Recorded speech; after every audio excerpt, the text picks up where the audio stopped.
नीरव वाणी सुन करके सबका मंगल हो, सबका मंगल हो, सबका मंगल हो। आइए ज्ञान की गंगा में डुबकी लगाएं, अपने अज्ञान को दूर भगाएं और केवल ज्ञान तक की प्राप्ति करके अपनी आत्मा का कल्याण करें। आप सबको जोड़ रहा हूं इस कार्यक्रम के माध्यम से, जिसका नाम है आपके सवाल गुरुदेव के जवाब। इस कार्यक्रम में आप सभी लोगों को आचार्य भगवत का बहुत बहुत सारा आशीर्वाद सकल निरंबर जैन समाज सहारनपुर उत्तर प्रदेश भारत की ओर से आचार्य भगवत के चरणों में धन्यवाद। नमोस्तु नमोस्तु नमोस्तु। और जो अपनी आत्मा यूट्यूब हृदयवाणी चैनल के माध्यम से इसका आनंद ले रहे हैं, उन समस्त भव्य आत्माओं की ओर से गुरुदेव को त्रिवार नमोस्तु करते हुए आज का ये कार्यक्रम प्रारंभ कर रहा हूं। बड़े सम्मान के साथ मैं देश की राजधानी दिल्ली और उसी के पास में लगा हुआ नोएडा सेक्टर 50, जहां आचार्य भगवत का मंगल चातुर्मास 2023 वहां पर होने जा रहा है। बड़े ही कार्यकर्ता, बड़े ही स्वाध्याय प्रेमी हमारे श्रीमान के जैन उपस्थित हो रहे हैं। आज थोड़ा करके आज का पहला प्रश्न यहाँ खड़े होकर के करना है। इसके बाद तैयार रहेंगे दूसरे प्रश्न के रूप में श्रीमान दिनेश कुमार जैन, महावीर कॉलोनी, सहारनपुर, उत्तर प्रदेश, भारत। आचार्य श्री के चरणों में त्रिवार नमोस्तु नमोस्तु नमोस्तु। आचार्य श्री, मेरे मन में एक बहुत बड़ी शंका है कि हम लोग अक्सर अपने भाग्य को कोसते हैं। मैंने ये कर दिया, मेरा भाग्य खराब है, मेरा ये खराब है, पर हम अपने कर्मों को ध्यान बिल्कुल नहीं देते। जबकि जैन हमारा आगे, हमारा साथ श्री सिर्फ हमारे अपने कर्मों पर भी नहीं, कृपया प्रकाश करें। आशीर्वाद। आपने प्रश्न किया कि हम भाग्य को कोसते हैं, जबकि जैन धर्म में ऐसा नहीं। ये बात सत्य है कि एक ने ब्रह्मा को ऊपर थोप दिया है तो ब्रह्मा के बिना पत्ता नहीं होता। एक ने भगवान के ऊपर अर्थात केवल ज्ञान के ऊपर थोप दिया तो भगवान के ज्ञान में जो झलक रहा है वैसा होना है। और एक ने अपने कर्म के ऊपर थोप दिया कि हमारे भाग में जो बना है सो वैसा होना है। एकांत पक्ष लेके चलोगे तो सब मिथ्या हो जाएगा, अर्थात गलत हो जाएगा। हमारा धर्म अनेकात्मय है, अनेकात्म को लेकर के हमें चलना होता है। इसलिए भाग्य भरोसे कभी मत बैठना, कर्म के भरोसे कभी मत बैठना। भाग्य कर्म हमारा बोरी में भरे हुए उस बीज के समान है। यदि बीज को बोरी में भरा होगा छोड़ दोगे तो सड़ जाएगा, धुंध लग जाएगा, कोई काम नहीं आएगा। और यदि उस बीज को हम पुरुषार्थ करके, मेहनत करके, खेत में सुधार करके, खेत में बो करके उसकी फसल निकालने का प्रयास करेंगे तो 1000 गुनी आ जाएगी। तो जो भाग भरोसे बैठा है वो बोरी में रखे हुए बीज के समान अपने भाग को सड़ा, इसलिए हमारे यहाँ आ गया पुरुषार्थ करो। भाग्य से कभी मोक्ष नहीं मिलता, पुण्य से कभी मोक्ष नहीं मिलता। भाग्य कहो पुण्य कहो, मोक्ष हमेशा पुरुषार्थ से होता है। इसलिए धर्म पुरुषार्थ, अर्थ पुरुषार्थ, काम पुरुषार्थ और मोक्ष पुरुषार्थ, ये चार पुरुषार्थ करने से यदि भाग भाव से बैठे रहोगे तो कभी भी जीवन में सफलता प्राप्त नहीं कर पाओगे। इसलिए आपसे यही कहूँगा कि आप अच्छे ढंग से सुबह से मेहनत करिए, पुरुषार्थ जगाइए, भाग भरोसे या भगवान के केवल ज्ञान के भरोसे, काल लब्धि के भरोसे, या आप अपने ब्रह्मा के भरोसे मत बैठे रहो। बस यही कहूँगा, तभी भगवान को मोक्ष मिला है और हमें भी मिलेगा। भगवान के ज्ञान में, केवल ज्ञान में झलक क्या महावीर स्वामी के कि मुझे अमावस्या की रात में, कार्तिक कृष्ण अमावस्या की रात में मोक्ष जाना है। आया था उनके ज्ञान में कि नहीं? बोलो, आया होगा ना? पर उन्होंने 2 दिन पहले धनतेरस को समझो विचार कर, वो इस बात का भर हुआ है कि उन्होंने मोक्ष पुरुषार्थ जगाने के लिए, वह परम शुक्ल ध्यान प्राप्त करने के लिए वहां छोड़ करके तालाब के बीच में जाकर के बैठ गए। और तुम एक ऐसे हो कि भगवान के केवल ज्ञान के भरोसे, काल लब्धि के भरोसे बैठे हो, तो ये अपनी धारणा छोड़ो। आशीर्वाद। अगला प्रश्न लेकर के हमारे बीच में श्रीमान दिनेश कुमार जी जैन महावीर कॉलोनी 7 से उपस्थित हो रहे हैं। इसके बाद अगला प्रश्न लेकर के उपस्थित होंगे श्रीमान हरीशचंद्र जी जैन। अभी दिनेश जी अपना प्रश्न करें। देव के चरणों में मेरा नमस्तु गुरुवर। जैन दर्शन में सर्व कृष्ण की महिमा उत्तम है। हम संसारी सर्व कृष्ण कैसे प्राप्त करें, कृपया प्रकाश डालें। बहुत अच्छी बात। हरीशचंद्र जी, दिनेश कुमार जी। दिनेश कुमार, आशीर्वाद। संसारी प्राणी आप भी हैं, अभी हम भी हैं। ये संसारी प्राणी सम्यक दर्शन कैसे प्राप्त करें? देखिए, सम्यक दर्शन प्राप्त करने के लिए सबसे पहले बताया गया कि सम्यक दर्शन किसको प्राप्त होता है। तो बताया गया सबसे पहले भव्य हो, अभव्य हो कभी सम्यक दर्शन नहीं होता। भव्य हो गया, फिर कहा गया वो संगीत पंचेंद्रिय हो, तो अपन संगीत पंचेंद्रिय हो गए। संगीत जो मन सहित है, ऐसे पंचेंद्रिय जीव को संगीत पंचेंद्रिय कहते हैं। फिर कहा गया ये 2 चीजें हो गई। फिर तीसरी बताया गया कि साकार उपयोग वाला हो, साकार उपयोग का ज्ञान में ढला हो, उसका उपयोग अपनी आत्मा के अभिमुख होकर के मैं सोच रहा हूं कि शरीर मिला है, मैं इससे पृथक हूं।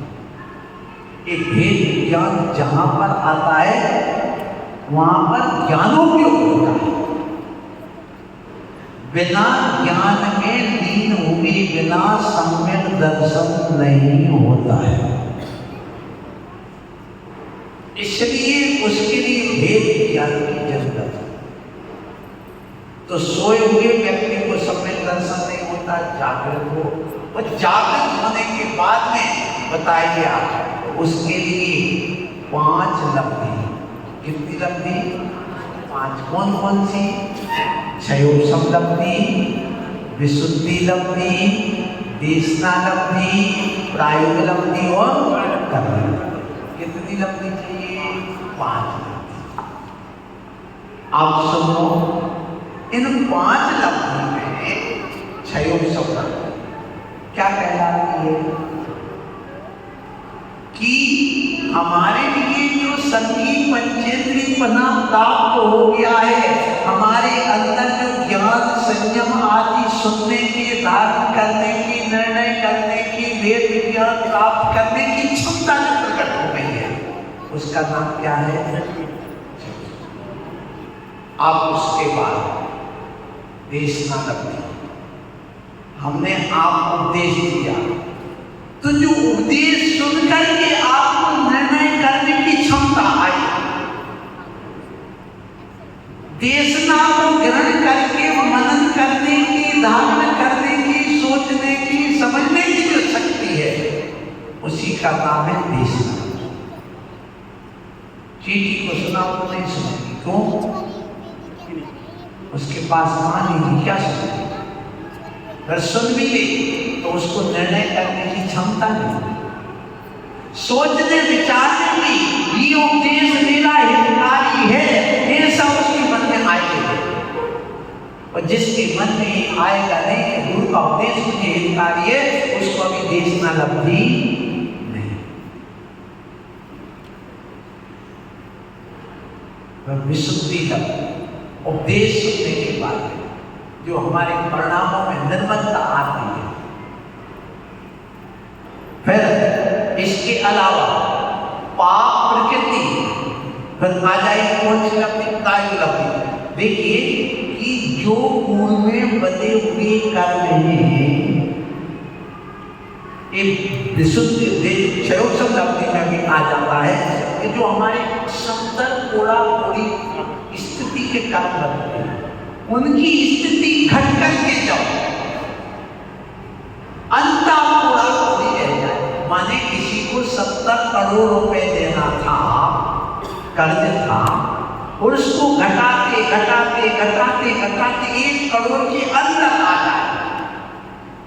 ऐसे जो कर्म बने हैं अपने अंदर आत्मा में, 20 कोड़ा कोड़ी, 30 कोड़ा कोड़ी, 40 कोड़ा कोड़ी, 70 कोड़ा कोड़ी स्थिति को लेकर के इतने समय वो हृदय में आ सकते हैं। उन कर्मों को अपना घटाना, ये भी देश उसके आपके क्षयोत्सव लब्धि के अंतर्गत आ जाता है। उसको घटाते हैं घटाते, तो ये प्रयास करना पड़ता विशुद्धि लब्धि के माध्यम से, देशना लब्धि के माध्यम से, प्रायोग लब्धि क्या है? सब लोग पुण्य प्रकृति जितनी भी है उनकी स्थिति को बढ़ाना और पाप कर्म को घटाना। अरे पुण्य तो ये है, पुण्य तो ये है, सब लोग कान खोल करके जो पुण्य को ये कहेगा उसको समय दर्शन नहीं होगा।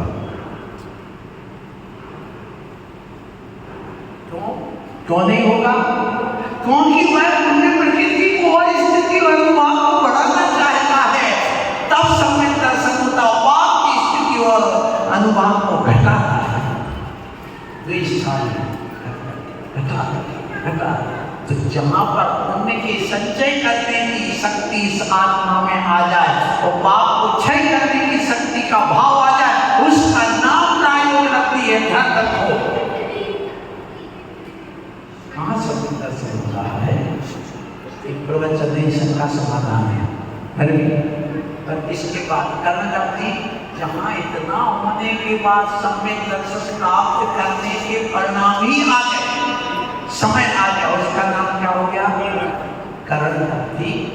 उसके बाद 3 करण होते हैं, अदा करना, पूर्ण करना, बहुत लंबा विषय है, प्रवचन लायक है, आशीर्वाद कभी और कहेंगे। तो आप अपने परिणामों में विशुद्धि बढ़ाओ, देव साथ गुरु के चरणों में आकर के उन पर आस्था जमाओ, 7 तत्वों को निर्णय करने की क्षमता लाओ। देशना लब्धि जिसको कहते हैं, उस देशना लब्धि में 7 तत्व का निर्णय आता, उसी में अपने आत्म तत्व की विशुद्धि बढ़ती, उसी पर आत्म तत्व पर अभिदृष्टि लाई जाती है। ये जब आता है तब जाकर के सम्यक दर्शन होता है। अगला प्रश्न लेकर के हमारे बीच में श्रीमान हरीशचंद्र जी जैन उपस्थित हो गए हैं। वो अपना प्रश्न करेंगे, उसके बाद श्रीमान विपिन कुमार जी जैन SBI तैयार है। अगले प्रश्न ये जैन चौहान, अच्छा हरीशचंद्र जी, हाँ जो भी है। मैं गुरुदेव 5 वर्ष से जो है जैन समाज से जुड़ा हुआ हूँ, और मैं जो हूँ काफ़ी जगह जो है यात्रा भी कर चुका हूँ जैन समाज के द्वारा, और मैं निरंतर आता भी हूँ, और मेरी आस्था बिल्कुल इसमें श्रद्धा के साथ है। मेरा प्रश्न है गुरुदेव कि मैं अक्षत्रिय हूँ, क्या मैं अक्षत्रिय हूँ? मैं खुद क्षत्रिय अक्षत्रिय चौहान क्षत्रिय अक्षत्रिय हूँ, जात जाति से अक्षत्रिय हूँ। मेरा प्रश्न है महाराज श्री कि क्या मैं भगवान का अभिषेक पूजा पाठ कर सकता हूँ? बहुत अच्छी बात। और इनका ये है कि मैं जैन प्रतिमा का अभिषेक पूजन कर सकता हूँ, आप कर सकते हो, लेकिन जो जैन धर्म के नियम कानून हैं उनका पालन करोगे तो इसमें सबसे पहले बताया गया अभिषेक करने का अधिकारी वही है सबसे पहले जो सप्त विसर्ग का त्यागी हो। दूसरा, उच्च कुल में जन्म लिया हो। उच्च कुल का अर्थ 4 कुल होते हैं, वर्ण कहिए, क्षत्रिय, वैश्य, ब्राह्मण और शूद्र। तो क्षत्रिय, वैश्य और ब्राह्मण एक उच्च कुल माने गए 3। शूद्र जो होता है, आज तो लोकतंत्र है तो ये भेदभाव तोड़ दिया गया है, लेकिन शूद्र वही है जो अपने जीवन में मांस मच्छी आदि का सेवन करता है, भले वो जैन कुल में जन्म लिया हो। जो शराब पीता हो, मांस खाता हो, वेश्यागमन करता हो, मांस का व्यापार करता हो, ऐसे क्रिया करने वाले सब शूद्र की श्रेणी में आते हैं। ऐसे व्यक्ति जैन कुल में भी जन्म लिए हों तो उनको भी अभिषेक पूजा आहार का अधिकार नहीं। लेकिन यदि इन उच्च कुलों में जिसने जन्म लिया, ऐसे कुल में जन्म लेने वाला सप्तविसर्ग का त्यागी, 3 मकार का त्यागी और अष्टमूल गुणधारी, रात के भोजन का त्याग, पानी छान करके पीना, फिर इसके अलावा प्रतिदिन दर्शन पूजन का नियम लेना, पंच उदंबर फलों का त्याग करने वाला, जीव दया का पालन करना, ऐसा व्यक्ति जो देव शास्त्र पर पक्की आस्था रखता हो और कुदेव जो देव नहीं है।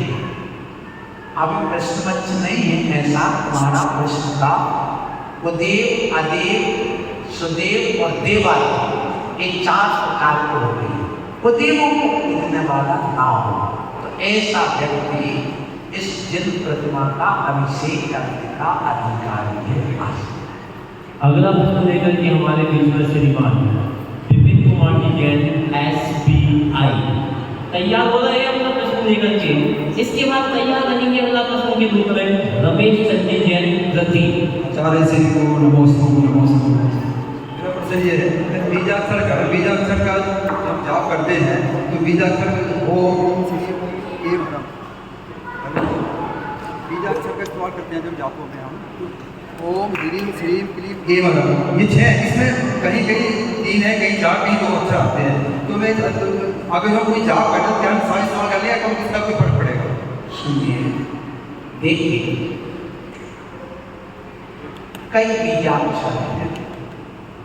आज प्रवचन के माध्यम से कहा था भैया आप SBI हैं, बैंक में सर्विस होकर के रिटायरमेंट होकर के आए हैं। देखिए, भगवान के मुख से निकले हुए जितने भी शब्द हैं वो सब बीजाक्षर है। अनंत अर्थ कपूठी डालो बीज पदम, स्पष्ट लिखा हुआ शंकर ठाकुर की पुस्तक में कि एक बीज पद में अर्थात ओम, इसमें अनंत अर्थ अनंत शक्ति समाई है। इसमें तो ये जो मंत्र बनाए जाते हैं कोई 1 अक्षर का होता है, कोई 2 अक्षर का होता, कोई 3 अक्षर का होता, कोई 4 अक्षर का, कोई 5 अक्षर का, कोई 6 का, कोई 7, 8, 9, 10, 11, 12, 13, 14, 15, 16 अक्षर तक के पद जो होते हैं बीजाक्षर, ये मंत्र एक माला मंत्र कहलाता है और एक बीज मंत्र कहलाता है। जहाँ पर 12 अक्षर से ज्यादा हो जाए वो माला मंत्र कहलाता है। अभी आप लोगों ने सीखा नहीं सीखा, मैं बता रहा हूँ, चातुर्मास तो बहुत कराए हैं आपने, लेकिन ये छोटी छोटी बातें हैं उसको पहले सीखो। तो ये जो बीजाक्षर है उसमें यदि थोड़ा सा अंतर कर दिया जाता है तो दूसरा मंत्र बन जाता है। तो ओम ह्रीं श्रीं क्लीं ऐं अरहं अस्य औषधम्, ओम ह्रीं अरहं अस्य औषधम्, ओम ह्रीं नमः, ओम नमः। अब देखिए ओम नमः, ओम ह्रीं नमः, ओम नमः में 2 हो गए, ओम ह्रीं नमः में 3, ओम ह्रीं अरहं नमः 4 हो गए, ओम ह्रीं अरहं अस्य औषधम् 5 हो गए, ओम ह्रीं अरहं अस्य औषधम् नमः। ये करने के बाद ओम ह्रीं श्रीं क्लीं ऐं अरहं अस्य औषधम् 7 अक्षर हो गए। तो ये मंत्र अलग अलग हैं। अब इन सब मंत्र बीजाक्षरों के अर्थ भी अलग अलग हैं। जैसे ऐ शब्द है, ये बुद्धिदायक मंत्र है, बीज पद है। क्लीं ये दुखनाशक पद है। ह्रीं ये आपके लिए संपत्ति श्री संपत्तिदायक मंत्र है। तो ये अलग अलग बीज पद के अलग अलग है। निर्भय वो आपने पूजन का वैज्ञानिक अनुशीलन पुस्तक है मेरे द्वारा लिखी हुई 300 पृष्ठ की लगभग है, उसको आप पढ़ो, उसमें सारा आपको इसका समाधान मिल जाएगा। अगला प्रश्न लेकर के हमारे बीच में रमेश चंद्र जी जैन प्रति धीरे धीरे मंद चाल से चलते आ रहे हैं। अपना प्रश्न करने के लिए आए, आकर के अपना प्रश्न करें। इसके बाद तैयार करें सत्येंद्र कुमार जैन अगले प्रश्न के रूप में। बोले शासन नायक महावीर स्वामी की जय। बोले आचार्य श्री के चरणों में कोटि नमन। महाराज श्री जिज्ञासा है, प्रश्न नहीं है। 3 मुक्तियां पंचवचन का मुक्ति के विषय में चर्चित रहता है कि कौन से स्थान में बनती है और ये क्या आपने सुना नहीं? तीनों मुक्तियां प्रायः क्या मन वचन गाय तीनों मुक्तियां कौन से स्थान में चर्चित रहता है, बनती है और ये प्रकृति रूप में निर्मित है। अच्छा, आपका प्रश्न है वृत्ति है कि गुप्ति होती है 3, मनोमुक्ति, वचन मुक्ति और काय मुक्ति। एक मुक्ति कौन से गुण स्थान से प्राप्त, यही है ना जी? सुनो, गुप्ति का पालन एक देश पंचम गुण स्थान से प्राप्त। क्या कहा? गुप्ति किसे कहते हैं? गोपनम इति गुप्ति, माने मन वचन काय से को अपने उन पापों से गुप्त कर देना, छुपा लेना, बचा लेना, हटा लेना, उसका नाम क्या है? तो हम पहले पाप से निवृत्ति पाते हैं। जब एक देश पाप को त्याग देते तो एक देश हमारी मुक्ति हो गई पाप से। तो एक देश पाप का त्याग होता है पंचम गुण स्थान में, उसके पहले 4थे गुण स्थान तक असंयम रहता है। और जब वह वृत्ति ना बन करके सामयिक आदि असंयमी में भी रह करके करता है तो उस समय सामयिक बैठ के आए, मन को श्वास में टिका दिया, शब्दों के ध्यान में टिका दिया, शरीर को हिलना डुलना बंद कर दिया, मौन लेके बैठ गया, उतने समय के लिए उसकी गुप्ति उपचार से मानी गई है। कितने समय के लिए? जितने समय के लिए सामयिक होगा। अब उपचार से क्यों नहीं? ग्रस्त है, उसने इसलिए उपचार से मानी गई है क्योंकि उसने अभी आजीवन पाप का त्याग नहीं। जब तक पाप का त्याग नहीं करोगे तब तक मुक्ति नहीं। और जब वह प्रवृत्ति से निवृत्ति में चला जाता है तो एक प्रवृत्ति आत्मा अवस्था में मुक्ति होती है और एक निर्वृत्ति अवस्था में मुक्ति होती है, 2 प्रकार की। तो पाप के त्याग मुक्ति जो होती है वो प्रवृत्ति में होती है, और पुण्य और पाप दोनों योग जो प्रवृत्ति से निर्वृत्ति जाती है वो शुद्धों की अवस्था में होती है, वह होती है 7वें अवस्था। उसके पहले नहीं होती है। उसको ही निश्चय बुद्धि कहा है, उसके पहले व्यवहार बुद्धि कहलाती है। अगला प्रश्न लेकर के हमारे बीच में श्रीमान सत्येंद्र कुमार जी जैन, सहारनपुर, उत्तर प्रदेश, भारत आए।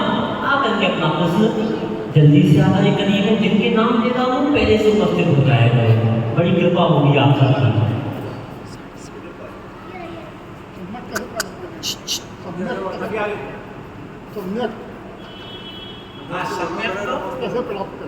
हाँ, आपका प्रश्न है कि सम्यक तो सम्यक दर्शन कैसे प्राप्त करें।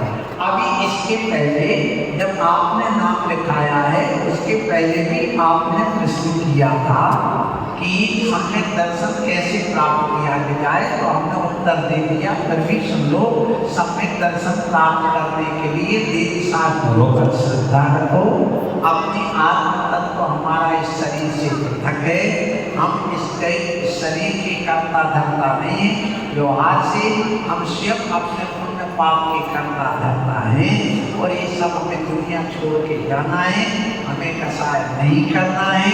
हम एक चेतन अखंड पिंड है, हम में और भगवान में बस यही अंतर है कि भगवान कर्मों से रहित हैं और हम कर्मों से सहित हैं, और ये कर्म हमें दुख दे रहे हैं। हमें किसी का बुरा नहीं करना है। ऐसा जो मन में विचार आता है और जो भगवान के द्वारा कहा गया साफ करते हुए सही है, यादा तत्व बिना चमत्कृता, भगवान के द्वारा कहा गया तत्व बिल्कुल सत्य है, इसमें कोई विपरीतता नहीं है। ऐसी जो अकाट श्रद्धा है, जैसे पानी चढ़ाते हैं तलवार में, ऐसी पानी चढ़ाई हुई तलवार के समान जो श्रद्धा है, उसी का नाम सम्यक दर्शन की प्राप्ति का साधन है। आज का ये कार्यक्रम समय भाव के कारण से यहीं पर समाप्त हो रहा है। वर्षा जी का प्रश्न वर्षा के कारण बह गया, पूनम जी का प्रश्न समय के कारण से बह गया। कोई बात नहीं, चिंता मत करिएगा, अभी 2 दिन जा रहे हैं। कल का पहला प्रश्न लेकर के श्रीमती वर्षा जैन, श्रीमती पूनम जैन अगर समय से उपस्थित हो जाएंगी तो पहला प्रश्न लेकर के उपस्थित होगी। क्या होगा उनका प्रश्न और क्या होगी उनकी उस जिज्ञासा का समाधान, उसके लिए अभी 24 घंटे का इंतजार करिएगा। आज का कार्यक्रम समय के साथ हमारा साथ, तुम्हारा साथ और हम सबका साथ, और घड़ी भी कह रही होगी बज गए हैं 7:30। आज का कार्यक्रम यहीं पर समाप्त हो रहा है। कल फिर उपस्थित होंगे नए प्रश्नों के साथ, तीखे प्रश्नों के साथ। सुनते रहे, सुनाते रहे, आते रहे, सबको ला करके बुला के लाते रहे और हृदय वाणी का आनंद ऐसे ही उठाते रहे। आपको ये हमारा कार्यक्रम बहुत अच्छा लगा होगा। भाई हमारे रिकेश जैन ये बनारस से आपको ये कार्यक्रम लाइव करके दिखा रहे हैं। इतनी मेहनत, ना खाना की चिंता, ना पीने की चिंता, अपना भी फर्ज बनता है कि जब ये व्यक्ति इतनी मेहनत कर रहा है तो हम भी घर पे जाकर के एक बार देखने का प्रयास करें, सुनने का प्रयास करें। क्यों ना मीडिया के ज़माने में जब खाना ऑनलाइन हो सकता है, टिकट ऑनलाइन हो सकती है, पढ़ाई ऑनलाइन हो सकती है, तो क्यों ना ज्ञान का अर्जन भी ऑनलाइन हो। निर्भय वाणी से जुड़िए और समय का सदुपयोग करिए। करना कुछ भी नहीं है, जेब में से मोबाइल निकालना है, यूट्यूब पर जाना है, NIRVSY डालना है और सब्सक्राइब वाला बटन दबा करके उस कार्यक्रम से जुड़ना है, शंकाओं का समाधान करना है। आप अपनी जिज्ञासा का समाधान करें। तब फिर उपस्थित होंगे ठीक 6:15 बजे। पहले आओ, पहले पाओ और बाद में आओ। तो वेटिंग लिस्ट में जाओ। श्रीमती वर्षा जैन और पूनम जैन का पहला प्रश्न उपस्थित होगा। तैयार रहें इस कार्यक्रम के साथ। आप सबकी ओर से गुरुदेव के चरणों में मेरी बात नमोस्तु, नमोस्तु, नमोस्तु।